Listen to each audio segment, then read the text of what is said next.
Good morning, everyone. Welcome to another episode of the Seven Figures or Bust podcast, episode 48. I'm your host, Christian Brindle. I'm joined with my co-host, Glenn Shelton. And boy, do we have a freaking doozy of a show for you guys today. I would highly encourage you to, if you're watching live, stay on for the entirety of the episode. Watch till the very end, because we have a lot of value to bring to you guys today. And also maybe a little bit of juice, right? A little juice to start your morning on a Monday. First off, Glenn, good morning. How was your weekend, good sir? Good morning. I have a story for you that I didn't tell you this weekend. All right. I think you'll find enjoyable. The audience might get a kick out of this. I'm driving home from one of my son's basketball games. I'm going a little too fast. Going 22 over, to be precise. In your new car? In my new car. It's a company car, you guys. So I'm coming. And by the way, it's at the bottom. The cop is parked at the bottom of the hill. I'm coming down the freeway. It's a big hill. It's easy to catch an extra 10 miles an hour, I feel like. Anyways, the second I see this cop, I'm like, I know they clocked me. They were just ready for me. I immediately slowed down. They followed me for like a mile, pulled me over. I've got my kids in the car. I'm immediately in ABC mode, guys. Always be closing. I strongly believe that every situation you're in, I almost did a live about it this weekend because I felt so strongly. I strongly believe that every situation you're in is a sales opportunity. It's a sales moment. Yes. Before the cop gets to the window, I'm putting on my local hat. I'm a member of the community. I'm not just some, tourist, right? I mean, I'm locking in 100%. I am locking in 100% to what's going on here. I'm trying to be extra personable. I'm talking to the cop about my kid's basketball game and how excited he was that he had won. And, I appreciate your patience, officer. And I don't even have the registration for this vehicle. It's so new. I don't know where the registration is. I don't know if it got mailed to Christian. I'm telling the cop this too. I'm like, you're almost arrested. I'm like criminal speeding. I don't have the registration for this vehicle. They keep running the VIN number. They can't pull the VIN number up. They're gonna think this is like a stolen vehicle. I'm like, I'm getting hauled off. My kids are gonna get taken by CPS. I don't know what's gonna happen. Comes back. She's like, hey, it was a female cop as well. She's like, hey, I'm just gonna let you off with a warning. Appreciate your patience. We were able to pull the VIN number. You're good. It wasn't pulling, and some of our systems was pulling on. And I was like, thank you. And that was it. I was like, yes. I was like, that's closed, baby. Close the sale right there. Pretty crazy, though. They arrest you. They impound the car. I'm just like thinking through my mind. I'm like, all the possibilities. I was thinking the same thing. All of these things. I was like, this is not good. This is not good. Well, that is hilarious. Yeah, so I guess I'll start today's show, you guys, just kind of diving into the topic at hand. We do have a topic that we're going to kind of roll this conversation into to provide you guys a ton of value. And that is how can you properly vet someone, right? I'm always talking about in the Facebook group, you have to be very careful about who you work with. I've seen it time and time again in our industry, as is Glenn, where people work with someone who ends up not being who they really seemed to be or who you thought they were. But people always come back with the feedback that how do you go about doing that, right? Like, you talk about vetting these people, but how do you really do it at the end of the day? And so we're going to be talking about that as we go. But I wanted to start off by addressing a situation that has transpired in the Facebook group probably since Thursday, really. And many of you have asked me to comment on it on today's show. So I'm going to do it. Very funny. Tarantino this. I think we got to go back to the beginning, though, right? Because Yeah. people are just seeing what's happening now, right? They're just seeing the fallout of what's happening now. The reality is this was a long time coming, right? It was. So I'll give you a little context of what happened recently, and then I'll take us back to the beginning in terms Okay. of I love it. the entire story of this, right? So very funny. Over the weekend, I found myself in a little bit of a squabble of sorts, a little bit of back and forth, but it ended up turning into an individual that I believed was not conducting themselves in a very professional or transparent manner, and was essentially positioning themselves to victimize the agent online communities that I care so deeply for, especially ours, right? And it ended up turning into really me just going after this person and calling them out over and over and over again, to where this isn't even a contest anymore. It's over. I could just not say a word and it would be over. And this probably will be the last time I do discuss this at all, and give it any more attention. But I felt like it was important to address on this morning's podcast. So taking us back to the beginning of this situation. I would say, and Glenn, correct me if I'm wrong on the timeline of all of this, but I would say maybe about 8 or 9 months ago. About a It was year ago. probably a Yeah. year ago. Probably about a year ago. Yeah, somewhere between 10 to 12 months ago, I guess. So somewhere in that time frame, right? So Glenn and I were probably a few months into being a merged organization. A mutual friend of ours, someone that we know, reaches out to us and says, "Hey, I have this friend who's doing a lot of cool stuff, and you should get on a call with him," right? Somehow, I did not really participate much in the communication of all this, but somehow this individual ends up on a call scheduled with both Glenn and I, which, for those of you that don't know, that is very rare unless you have shown us that it's worth our time. Typically, we take the approach of dividing and conquering, and typically we will not get on a call with you unless we know what it's about and if we've determined that it is Right. worth our time. We're both very busy people, right? Yeah. Some miracle happens, and neither of those things happen. Neither of us know what this call is about, and we're both on the call. And so we go into the call, and it's an individual I've never heard of, don't know, and a lot Nor of you have have I. asked. I had no idea who this was either. No idea. Complete stranger. We are taking the call as a personal favor to our friend who reached out and asked us to speak with him. Which, come to find out, any person that I'm aware of is in contact with today was made, had the same introduction made with this same friend. Someone who's very well liked, a good person who went out of his way to introduce him to all kinds of people that, let's face it, this person had no business being connected to, myself and Glenn included. And so we get on this call, and immediately it's very clear that this guy does not know who Glenn is. It's clear that he has no idea who I am either. He doesn't know who he's on the call with.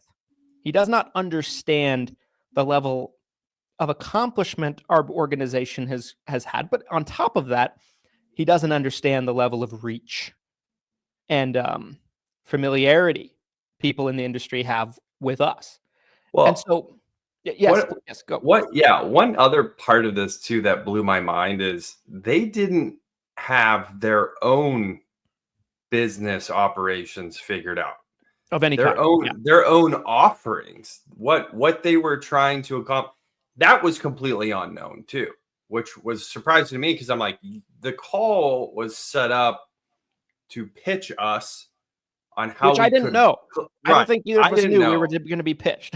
Right. This is hindsight 2020. That the call was set up where how could we collaborate by essentially, working with their offerings through our, some sort of collaboration was to be discussed. And it's like, well, what are we collaborating with? And it was like, I don't know. And who are you? Like, what are your credentials? Right. There was nothing. Who the fuck are you? Right. And so So we get on, and like Glenn said, immediately, without really knowing anything about us, the entire conversation was basically no more in detail than, oh, I'm trying to sell things to agents, huge high ticket things. Why don't you just send agents to me? That was basically the whole call. And to this person's dismay, I immediately shut him down. And I was very rude on the call. I will own that. I was not polite. I was like, my whole attitude was, why would we do that when it sounds like you're trying to do what we do and badly? Why would I do that, right? Like, I'm seeing your sales pitch up close and personal, and it's one of the saddest excuses for a pitch I've ever seen, right? Like, as Glenn said, no details. No, we still don't know what this person really does. I don't. It's a mystery to me. So anyway, fast forward. We get off this call. I'm like, that was a waste of time. How did this person ever get on our call? I'm like, how did they ever get on our calendar? And so fast forward about a month or two from there, this person finds their way into our private Facebook group, 7-Figure Medicare Agent. And it becomes clear almost immediately that the only purpose this person serves in our group is to do three things. Number one, pump themselves up, self-promote. Self-promote. Yeah. Slide in people's DMs. I had multiple people reach out to me and complain that this person was out of nowhere, just because they were in the group, cold messaging them on Facebook, trying to sell them multiple thousands of dollars of trainings, when again, this person, from all intents and purposes, consulting, when all intents and purposes, this person's a ghost. Nobody I know that I'm connected to, and I'm connected, knows who this person is. He's a nobody. And then in addition to that, trying to comment things in a way in posts on the group that are baiting people into messaging him. And he has some kind of mini chat set up that has automated messages go out where he's trying to sell you his shit that no one should purchase. No one. And so we did what we always do in those types of situations. We banned him from the group, washed our hands, goodbye. But to fast forward to kind of what happened recently, so that's the history with this person, right? Move on. Well, one of the other large Medicare agent Facebook groups recently, I believe last Thursday, threw this person out of their group for similar behavior. So the two biggest Medicare agent Facebook groups have now banned you for the same thing. So he goes into probably the last big Medicare agent Facebook group that he's a part of and makes a post about how horrible we are for throwing him out of our groups and stopping him from helping people, and how our groups are only there for recruiting. Keep in mind, he's posting this in a group that he's taking shots at them as well. So the self-awareness is just not there. So I have gotten really good over the years at picking and choosing what I'm going to respond to. Typically, I just don't respond. I just ignore things. I'll take a screenshot, send it to Glenn, be like, look at this asshole. You know what I mean? We have a good laugh about it. But in this situation, I'm like, I felt compelled to respond. So I did.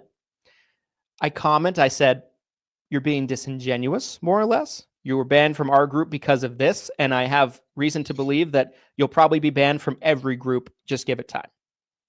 And so, we're already almost there.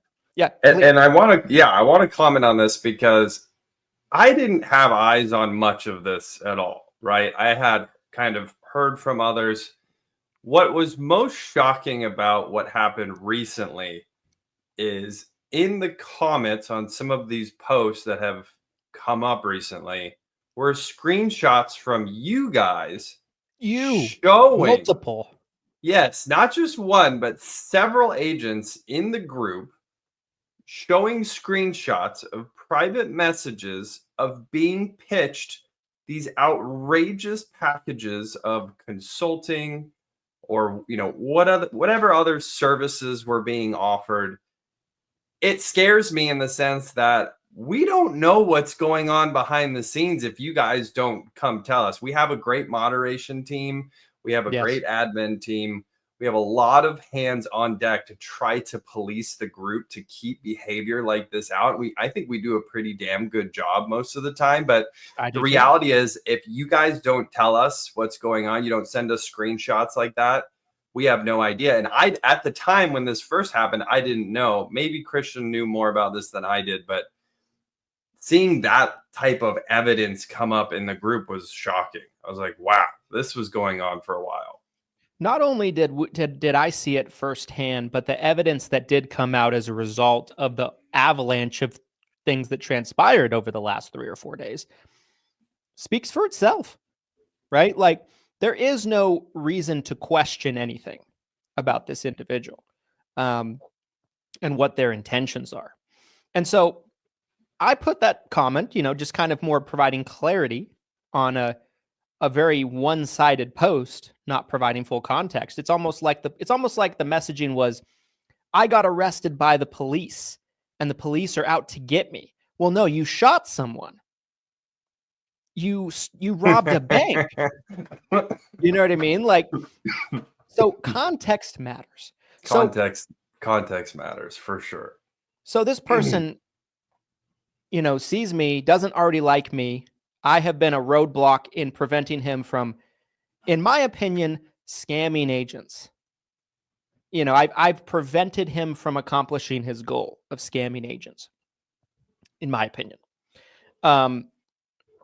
And so he goes off on me, throws out all kinds of crazy things like that I need to stay in my lane.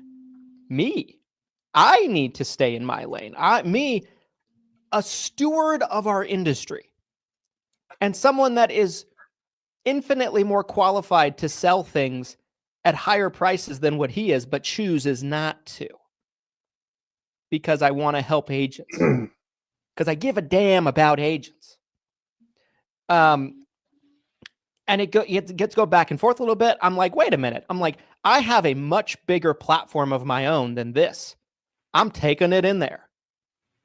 And so I did. By the way, isn't that always such a weird red flag where someone's pitch is, hey, I'm super rich.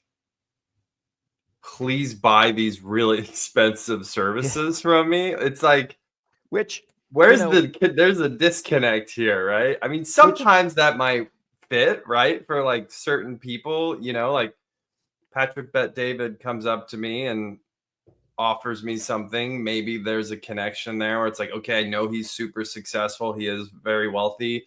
Maybe these expensive services could help my business. But when someone's totally unknown and all you know is, hey, I'm rich. Here's some services. Buy from me. The jury's even out on that one. Right. Right? Like, if you lie about one thing, why would you lie about that? Like, I have no reason to believe this guy is rich. He's not smart. Everyone agrees on that. We were talking about some of his emails that he sends on his email list. They're hilarious. They are comedy for all the wrong reasons. And so, so I go into our Facebook group, 7-Figure Medicare Agent, and I put up something very light. I said, and typically, the majority of the time, anyone that goes into a Facebook group and complains about getting kicked out of other Facebook groups was either sliding in DMs, pitching, breaking the rules in some way, and they won't take accountability or responsibility. So I said, post, got a lot of reach. A lot of people saw it. A lot of people agreed, and it started a little bit of a roast fest. Some people might even speculated of who I was talking about because they saw the first exchange. And so this guy goes on his post, he goes on his private Facebook page and posts in response to me, but the problem is no one sees it. My post got seen by thousands of agents, and no one saw his except for me. Because someone sent me a screenshot, right? Like probably 10 people saw his post. So it is an argument of really an ant versus a boot, right? Like it's that type of competition here. So that's Thursday. Friday comes. I had almost forgotten about it at this point. I'm like, moving on. What got it back on my radar is that day, 4 people that I knew reach out to me, phone calls mostly, about this guy reaching out to them and complaining about me, asking how to stop me from shitting on him, basically. And it brings it all back to my attention. I'm like, wow. I'm like, and again, right? This is 4 people. This happened less than 24 hours ago. And so I'm like, this guy has nothing to do than to get on the phone to anyone that will listen and complain about Christian Brindle. And so it gets me all riled back up again. And I'm like, and then in addition to that, I left out a detail. I get a private message from him, what sounds like threatening legal action against me. Ooh. I'm so scared. No, of course I don't respond. Why would I respond? You know what I mean? I found it hysterical. Glenn and I had a great laugh about it on Friday.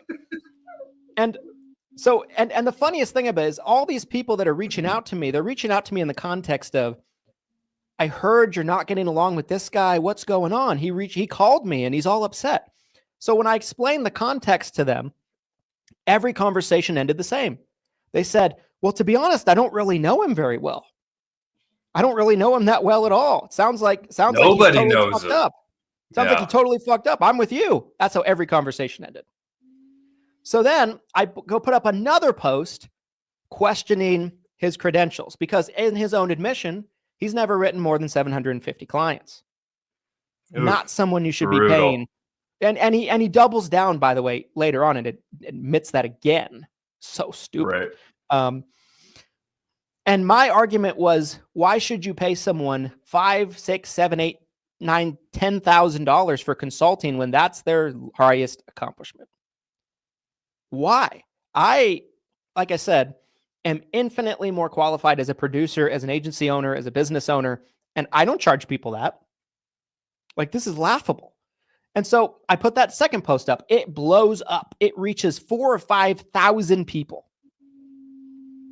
And he gets embarrassed, takes down his post on his page. By the way, there was a misconception when this was happening where some people thought 750 clients was just being labeled as like you're unsuccessful if you only.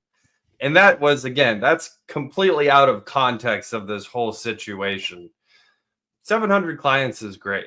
It's great. Most agents will never write that. Yeah, most agents will never write 700 people. That's great. 700 is great. That has nothing to really do with this whole conversation. It's just part of this bigger story. It's that if that is your claim to fame, admittedly, why do you have the right or the credibility to charge agents huge amounts of money, which there is not a person on the planet that I have seen come forward and say, I did the program and it worked for me? Yeah, I have yet to hear that from anybody as well. Yeah, I have heard nothing but negativity about this person, which leads me to believe I'm on the right track and I'm correct about all of my assumptions. So anyway, Saturday comes, right? This dude's making it worse for himself. He's fueling the fire. He's getting attacked on all angles, I'm sure. He has no audience. No one knows who he is. And you could argue the most well-known Medicare agent in the country is dogging on him every day. He can't do anything about it. So then it gets back to me on Saturday. More people reach out to me and call me. I decided to put it out there, a challenge to all other insurance admin people, people that run groups like us. I put out a public challenge saying that they should all join me and ban this individual, and he should be just erased from history. Some people did, by the way. Some people, by my encouragement, he's been removed from the groups.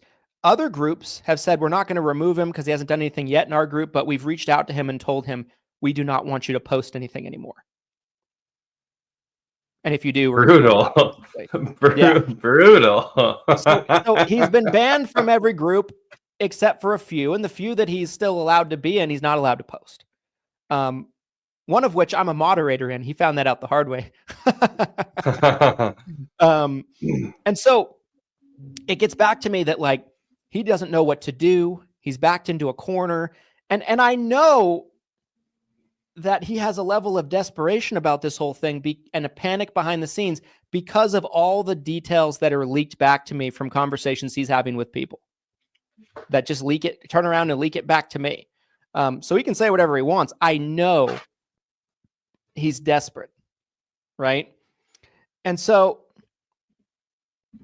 that's kind of where we stand with this whole situation, right? The public perception from everyone I've talked to is I destroyed him. That wasn't my intention. It was more of just a disagreement in a post. But again, this individual destroyed themselves through a series of missteps. It wasn't even just one thing. It was this idea that because they had sold their business or their agency, that this automatically qualified them to basically do whatever they want, anywhere they want to. I can charge as much as I want. I can get in front of any audience I want. I can post and spam anywhere I want. There was a series of missteps. It wasn't just one thing. It wasn't just Christian. I'm surprised, to be quite frank. I'm surprised it took this long. I thought when there was kind of this falling out around this individual that we had almost 9 months ago. I was immediately, basically, the first 60 seconds of the call, right?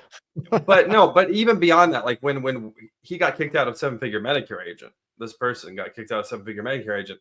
I anticipated a lot of what we've seen happen now was going to happen pretty quickly. I'm surprised it took as long as it did.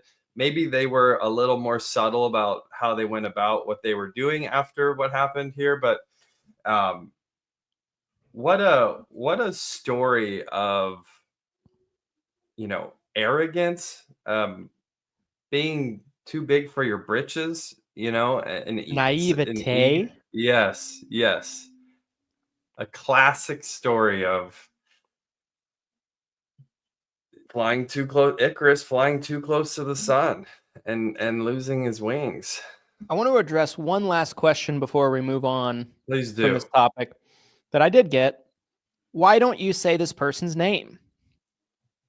Because then I'm just getting myself in trouble, right? Like, there's no good for me that comes out of saying their name. But the vast majority of people that know this person know who I'm talking about. Most of you don't know who I'm talking about because he's unknown. He's an unknown person. But again, I look at today's podcast and my response here today as the last comments I will ever be making about this person. I almost look at it like it's out there now. Everybody knows what the game is. The jig is up, as they say. And we can view this as the last nail in the coffin. Yes. Good night. With that, I bid him a good day. All right, let's pivot. Let's pivot into today's main topic, shall we? Should we read our sponsor ad first? I think we should. Take it away, Mr. Brindle. Who's supporting today's podcast episode? Today's episode is brought to you by the Seven Figure Medicare Agent Summit, where you will never have people put in front of you like this person. I can tell you that. Nothing but industry experts that have accomplished things at a huge level for 2 days. There is no pitching. You are not paying to get in the room just to be sold to get into a different room, a smaller room.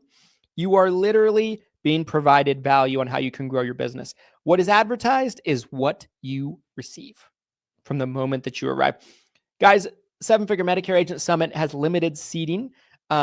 We do not have that many tickets left, right? We have a lot of people that have signed up in January to come to the event. If you want to come, the time is now. It does sell out every year. We anticipate it will sell out this year. Salt Lake City, June. Make sure to get your tickets to the 7-Figure Medicare Agent Summit. Oh, Glenn, talk to us about, okay, so our main topic does fit in rather nicely with what we talked about to start the show. Roll us into that if you would. yeah, there's a comment from James on the live stream that I think fits so well into this.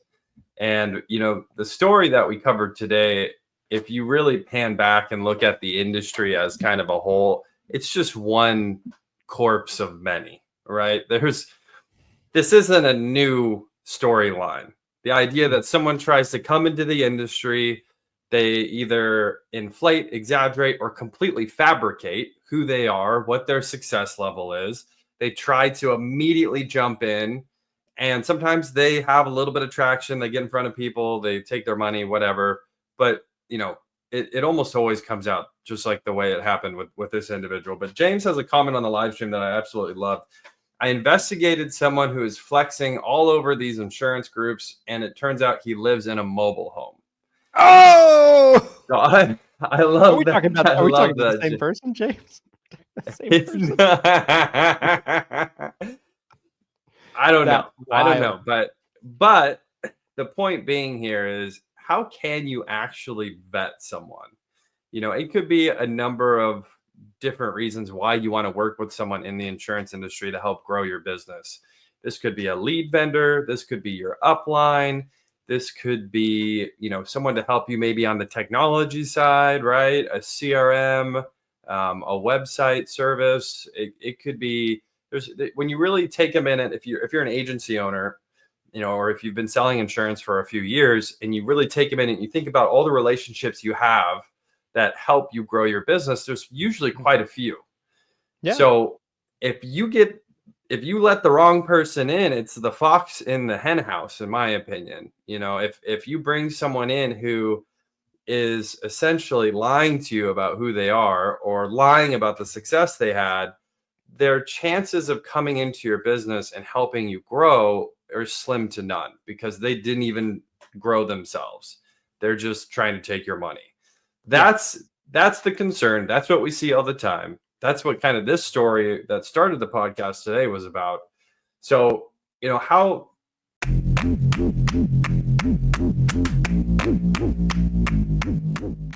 This episode of the 7 Figures or Bust podcast is brought to you by Everything Senior Insurance. Guys, if you're looking for an FMO in 2025 to be a partner with you and really support the overall growth of your business, Everything Senior Insurance is the one-stop shop to allow you to get plugged in with great resources. Whether it's ACA contracts you're looking for, whether it's Medicare contracts you're looking for, whether it's final expense and life contracts that you're looking for, Everything Senior Insurance has got you covered.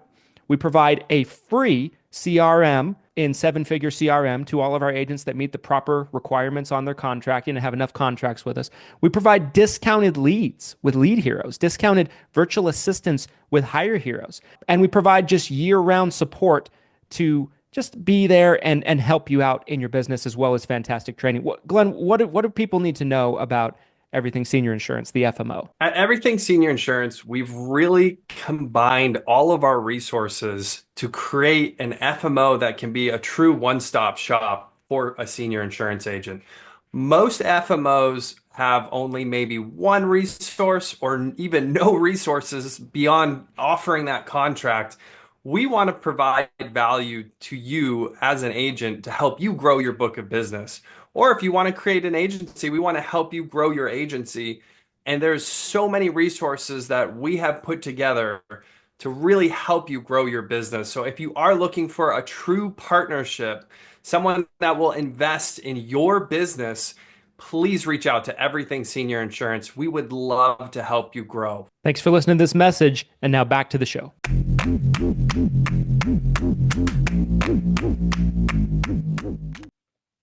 How can we actually vet people that you bring into your business to work with you? Christian, what's a way that you maybe previously when you were an agent early on, maybe this is something you do now to try to vet someone? What's a way that someone in the audience, because again, I really believe genuinely that this is happening every single day. You're talking to someone on the phone, you're talking to them online, you're sending emails, and you're like, is this person for real? Like, is this legit? Yeah, I think I've always thought that the best way is two things. Number one,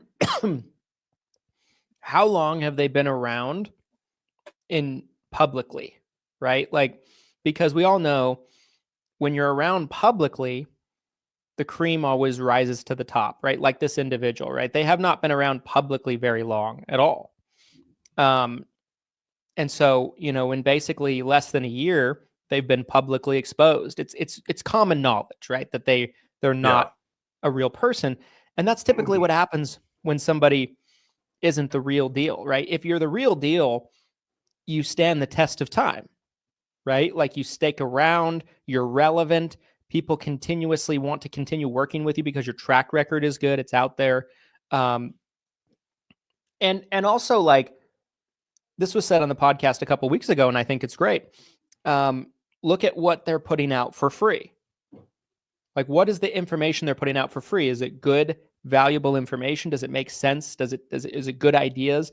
That's always a very good sneak peek at what you might get from this person on the next level. Also looking at how they conduct themselves, right? Like, are they all over the place? If someone challenges them, does it look like they're panicking, right? Like this person, me challenging them, they went into full on panic mode. One thing I forgot to mention, after it turned out the legal threat wasn't going to work, then they're desperately trying to get on the phone with me, messaging me, being like, let's get on the phone. Let's talk this out. Messaging all types of people I know. How do I get a hold of him? He won't respond to me. You know what I mean? Like panic mode because you're getting exposed. But like if someone was exposing me, trying to expose me, it wouldn't really bother me that much. I might respond and be like, oh, that's not true. But it wouldn't send me into panic mode necessarily because I am very genuine about who I am.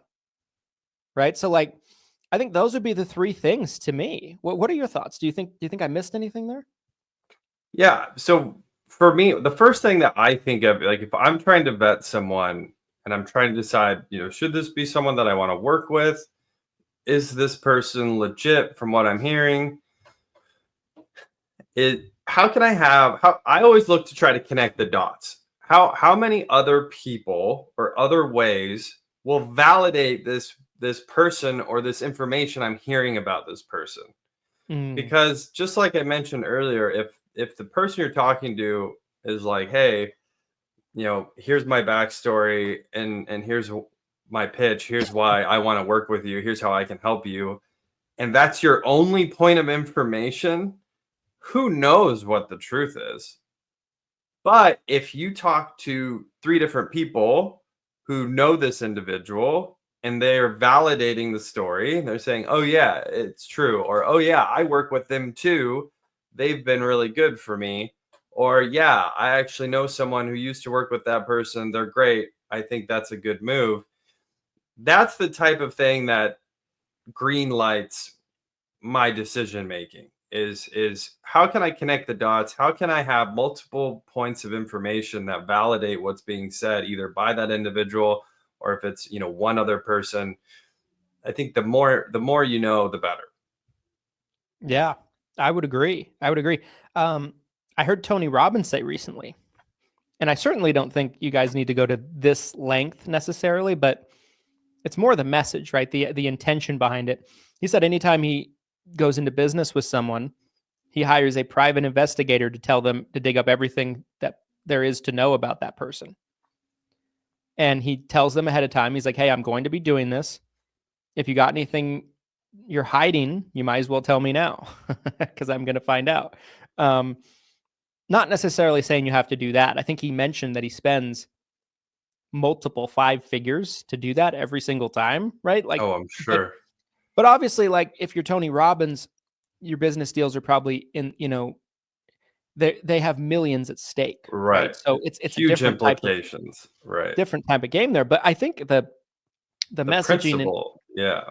the principle of like how, what's out there that you can look back on in this person, right? Like Right. anyone that's done big things will have some negative comments about them out there, right? Like there's negative comments about me floating around on the internet, mostly by people like our friend on this show, that couldn't play in the sandbox and got thrown out. That's the bulk of it.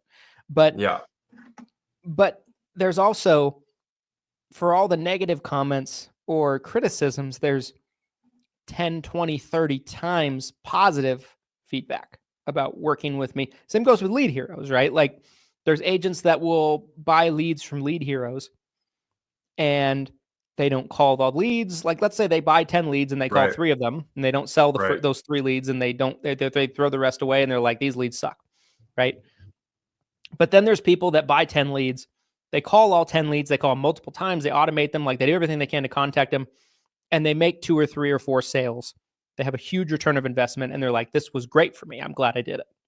Like there's always going to be more positive comments than negative when you're looking out there. Yeah. And there should be sign. People, testimonials, right? Like at Lead Heroes, we have a lot. Anytime somebody asks me for testimonials of Lead Heroes, I have a lot of videos that we've uploaded on the Lead Heroes channel and my channel of people talking about their good experience. And we're like, here, this person, left us a good positive experience review on a video, that kind of thing. Same goes with the agency, right? We have so many positive reviews of the agency. Like, what is tangible that's real that you can see, that you can point back to, that said other people are having success with this? That's really, at the end of the day, the best way, in my opinion, to really know. And I would say anything that's like really new, that's a flash in the pan, is going to be more skeptical. I mean, I would be more skeptical of it, right? It's because usually I've seen a lot of flash in the pan things over the years. Glenn has too. Things that just come out of nowhere. And one of 2 things happens. Either it blows up in their face. Dude, lead vendors are like here and gone. I can't tell you how many of those I've seen. Like, whoop, whoop, they're gone. Marketing companies, right? Like, yes. We all remember the situation where there was a marketing company that was probably only around for a year before it was known. The word was out. They will take your money and give you nothing back. Oh, yeah. Everybody knew that one. Right? It didn't take long. I think they were asking for cash too. That was the part that killed me. If this is the same one, there could be multiple stories like this, but there was one marketing company in particular. They were like, yeah, we only work with cash. You have to send us a check. And then once we get the check, we can get things started, which again, we work with checks at Lead Heroes. Sometimes it's very rare. Maybe like 1 out of 1,000 transactions is a paper check that comes to us. But what a red flag. Yeah, what a red flag if you have to pay cash only to work with someone online. Whoa. I'm having a little accounting problem, so we're gonna need to. You hear those types of things, right? That's probably not a good sign. Yeah, not good. But yeah, I mean, like, I think there's real substance to the longevity conversation, right? Because if someone's been doing something for a long time, that's a positive thing, right? Like, because I think the cream does rise to the top. It's not always the case, but I think more often than not, you find that these situations that come to light where, someone's bad to work with, or, organization's bad to work with, it's usually when they're like 2 years or under in terms of like they're on the map, and no one has much experience with them. They're relatively unknown. Some people start buying whatever they're offering, and then it comes to light like that. I wish I never did this. This reminds me of the individual last year that tried to steal the Lead Heroes brand. He fit into this whole conversation perfectly too. He sure did. Barely in the industry for an extremely short amount of time. Went from like an agent to a marketer overnight and was trying to piggyback on the Lead Heroes brand name. Again, just one of those individuals that if you really tried to vet at all, you'd be grasping at straws because there really wasn't much there. There wasn't much you can grab onto. I love what you said about Tony Robbins.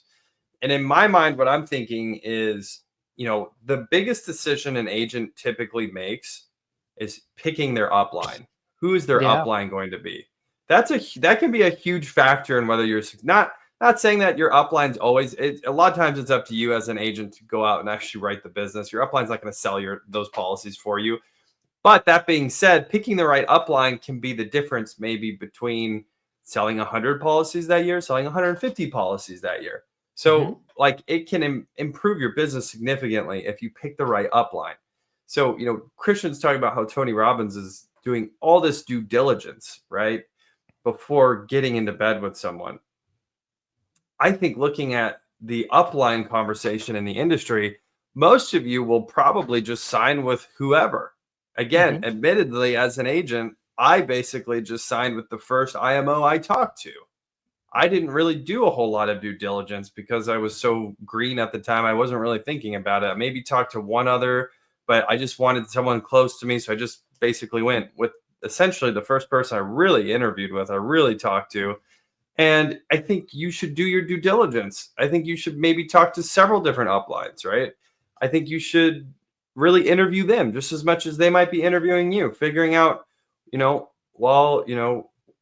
me about you, tell me about your company, tell me about what you guys offer. How do you guys help agents? Taking time to do your due diligence with situations like this, I think is super important. And most of you are probably like me when I was brand new 12 years ago, and you're probably doing something like that and just jumping on the first opportunity you're saying. Yeah, I would agree with that. Another thing that just jumped into my mind that I think is an important aspect to this conversation is I think there's some things that you can see people saying and you can just immediately know that that's wrong. And an example to that is I think anytime somebody is trying to position themselves or paint the picture that something is easy and doesn't take hard work, right? Like anytime I've ever seen anybody paint that picture, hard work is not required to be successful at ABC. It's always almost been kind of a gimmick kind of thing, right? Going back to our episode about gimmicks and things like that. So that's a red flag, right? I think there is nothing that I can think of that I've ever experienced in my life or my career that will work if you don't. I've never seen it. Yes. Right? Maybe you can put some money into an investment, right? And it grows on its own or something like that, right? But when you're talking about something that's going to grow your business, it's going to take effort for it to work. It always is, 100% of the time. And I think any messaging that contradicts that, I would never trust it. I don't care what it is. Because I've seen a lot of people try to sell things with that type of messaging. And it almost always ends up being it didn't work for that person. Why not? Oh, because they didn't work at it. But you said it didn't require work. What do you mean? It requires. So I think that type of messaging is important. I think other things are people guaranteeing crazy results overnight. Yeah, that's always super sus as well. Guarantee you're going to close 500 apps this month or your money back. Yeah. And then it's there's an old marketing and promotion strategy that people use with that. They know most people are going to be too embarrassed or not think about it to actually follow through on asking for their money back, even if it's a scam, even if it's a full-on scam. Right. Some people might, but in the scope of things, the percentage of people that will versus people that just won't follow through with that is huge. So but it helps them push so many people over the top. They're like, wow, it has a guarantee I'll write 500 apps this month. Yeah. Must be solid. There's a comment from someone on the live stream. Again, you guys, Freebie Friday happens every Friday here in the group. If you comment on one of the live streams we do during the week, it automatically enters you into our giveaway, which happens every Friday right here in Seven Figure Medicare Agent. So there's a comment here that I think is super applicable. I'm going to read from Marie. I think agents are in too much of a hurry to make top dollar and look for the magic pill to take, which is essentially what Christian was just saying. You need to adopt a car shopping mentality before you spend the big bucks. Do the analysis, compare apples to apples, take the time to vet them. I love that. I think that is a great analogy, especially when we're talking about this individual at the start of the podcast who's essentially trying to charge agents the price of a used vehicle Yeah. to get for consulting for what? We still for don't what? know. Yeah, No for one what? knows. We still don't No know. one knows. But if you took time and vetted that offer, you'd probably realize pretty quickly, this doesn't make sense. It's overpriced. The quality doesn't seem to be there. I don't like the manufacturer. Like it would be easy to discredit. Take the time, do the vetting, you guys. It'll pay out. Another thing that's kind of an interesting thing is like I've learned this over the years. The more I have learned to be a marketer and a promoter and really mastered my techniques as a salesperson, anytime I go into a negotiation with someone or something, I always am trying to see through what's their objective here and like, take their pitch with a grain of salt to an extent. Because everyone is always trying to say they're the best, right? Like FMOs are a great example of this. We were talking about this the other day. Every FMO in the nation, if you get on a call with them, let's say you spent the next 6 months doing nothing but meeting with FMOs and recruiters. You did not sell insurance anymore. That's all you were doing, right? And I guarantee you 99% of them, if not all of them, will make claims like, by working with us, you'll write more policies because of what we bring to the table. We've heard that a lot.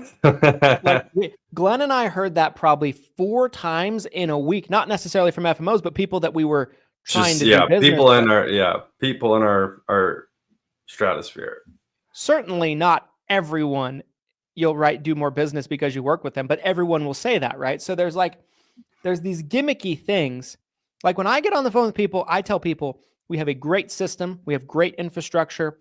We have good technology tools. We have a lead source. We have amazing training, but it's only as good as you are going to be in terms of implementing it and your work. I tell everyone that. We've probably lost a lot of agents because I don't gaslight more, but that came up about Lead Heroes like last week. Someone was like frustrated that we wouldn't lie to them about pie in the sky numbers. It's like, that's not what we do. I'm not going to sell you a pipe dream. If you want to be sold a pipe dream, I could absolutely. I could get on the phone with you and be like, "Oh, you're going to close half these leads. You'll make so much money. It's going to be crazy." Like, yeah, how many do you want? You want 200 now instead of 100? Like, I could do that. I could do that every single. Yeah, and it's crazy that someone essentially requested to be gaslit last week in the group. It's like, okay, but maybe that's just a sign of how damaged the industry has been for some of these agents. They're so used to that type of messaging and mentality. And Christian and I are the exact opposite of that. We really try to provide value and be transparent with you guys. The 7-Figure Medicare Agent Summit, which Christian mentioned earlier on the pod here, because it is a sponsor, is such a great piece of this. It's such a great example of how what we're doing compares to what other people are doing. Other events are all pitch fests. It's all about whoever pays the most gets on stage. It's very little value driven. And we're doing essentially the complete opposite of that. So I do think there's a piece of this though, like Christian was talking about, where with the vetting conversation, you might find yourself over. You don't want to do an analysis paralysis. That's the scary part of going. You can go too far. That's the other extreme. That's the other extreme. Yeah, I think that's important to know, because again, as an agent myself, I have been on that side of it too. I've been on both sides, 100%. Being totally honest with you guys, I have been the person where I spent 3 months researching what I wanted to do or the leads I wanted to buy, whatever, and I still don't pull the trigger. And then I've also been the agent that didn't vet anything and just pulled the trigger. And there's a happy medium in there somewhere. You have to find that. Yeah. Good show, buddy. This was great. Yeah, this was a good one. I almost feel like this is a good spot to dive into final thoughts. What do you think? I think so. Yeah, I do. I agree. Why don't you go first? Yeah, final thoughts on today's episode, you guys. I think it's important to really try to think of the best words to choose here for this. I think you need to advocate for yourself first and foremost. I think that's the best way to really phrase it is you need to be an advocate for yourself. If someone is coming to you and they're trying to sell you something and you're a little uneasy about it, and maybe you just decide to be like, okay, I'm just gonna buy this. I'm just gonna trust this person. Be an advocate for yourself. Vet what you're looking at doing, whether it's, with again, we talked about so many different examples of relationships that you could have in this business that could help grow your business, or if you choose the wrong person, it could hurt your business. So take that with a grain of salt when you're hearing these pitches, which you'll, again, as an agent, you're going to get a lot of pitches from uplines, lead vendors, technology companies, events, trainings, courses. You will get these pitches over and over and over, and some have value, some have very little value, and there's some that are just complete scams. We talked about that lead company that was like, send your check in the mail. We got you, bro. So there's this whole host of like different opportunities, especially with value and how they'll fit into what you're trying to do. So I really, really, really like this concept of, take some time, vet what you're trying to do, vet the company or the person you're thinking about working with, and then commit, move forward, and get to work, write the business, talk to the people. So those are my final thoughts, you guys. Christian, final thoughts on today's episode. Yeah, guys.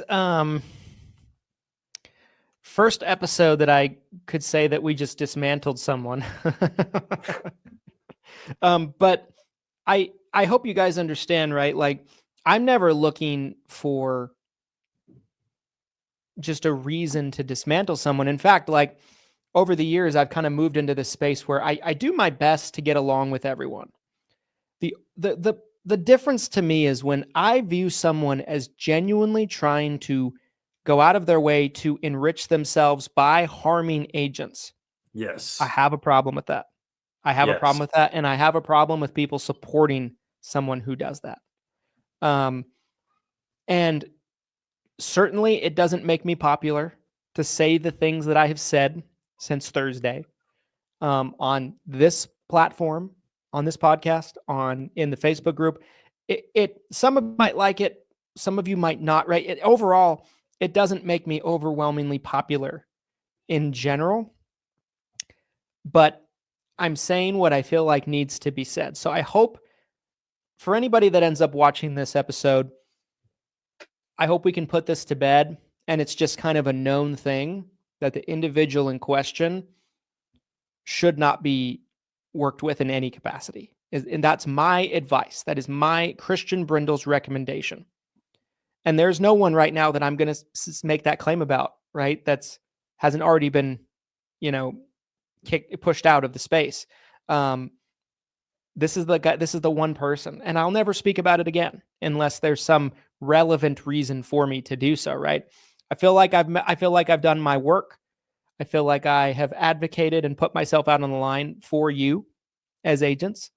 And my job here is done. I think you all understand the truth of what's going on. I hope this podcast provided a tremendous amount of transparency. When it comes to vetting people, just be careful who you do business with, right? You want to do business with people that have accomplished big things, right? Like that are genuine and honest, that there's a proven track record of people that have worked with them. And maybe this becomes a segment, you guys. Maybe this becomes a recurring segment. If there are individuals who are bad actors, I will say that this is something Christian and I both share a passion for, is we don't want bad actors in the community, in the seven-figure agent community, in the other communities that we have affiliations with. We have a big network. After both of us, we have combined experience of probably close to 25 years of being in this space between the two of us. So maybe if this becomes a reoccurring segment, in the sense of, if we need to protect you guys and keep the fox out of the hen house, we're happy to do that. We'll be the ones to get our hands dirty if that's what has to happen, because it's not fair. It's not fair to new agents who get taken advantage of. I really have zero tolerance for that. Zero. Agreed. And, again, right, like, I'll close this out by saying everything that I've said and this response has nothing really necessarily to do with me. It has nothing to do with someone maybe saying something bad about me. I could give a shit. There's people say bad things about me all the time, right? It just comes with the territory of me being as public a person as I am, right? That's fine. I'm cool with that. It has more to do with, I'm trying to protect you guys. And I felt like no one else was standing up and saying what everyone was secretly talking about behind the scenes. And I'm like, if everyone feels this way, why doesn't someone stand up and do something? Because it's not popular, because they don't want to get their hands dirty. Right. But I think my last and final message with this is, this individual tried to intimidate me. I can't be intimidated. This person tried to basically get on the phone and buy me off. They wanted to offer me some affiliate for their shitty program. That was the last, like, Hail Mary of like, please stop beating me up kind of thing. I can't be bought. I can't be intimidated. I can't be bought. I'm an agent first, and I care about what's best for you guys. And so hopefully you guys get a lot of value out of this episode today. Thank you guys for watching all the way to the end. We appreciate it. Make sure that you do us a favor. If you got value out of the transparency of this podcast today, do us a favor, comment on it. Hashtag Team Replay in the Facebook group, on the YouTube channel, wherever you might see this episode. Leave us a 5-star review on Apple Podcasts. And remember, Freebie Friday. Comment on any live stream of the podcast throughout the week in the Facebook group, 7-Figure Medicare Agent, and you will be entered in one time on each episode you comment on once. So you could be entered in a total of 4 times. We do 4 shows a week to be winning something on Freebie Friday. Do we know yet what we're giving away? I'm not sure yet, but it's going to be something great. We gave away Summit tickets last Friday. We gave away T65 leads the Friday before that. So these are typically pretty big ticket items. You're typically winning something that has a value of almost $500 or more. So, we don't just give away nothing. This is usually something pretty big, and we're typically giving it away to multiple winners. So definitely comment. Let us know if you have a question, comment, concern. We want to engage with you guys. We love it. We love Freebie Friday. Thanks, everybody. We'll see you tomorrow on another show. And here's to your massive success. Thanks, everybody.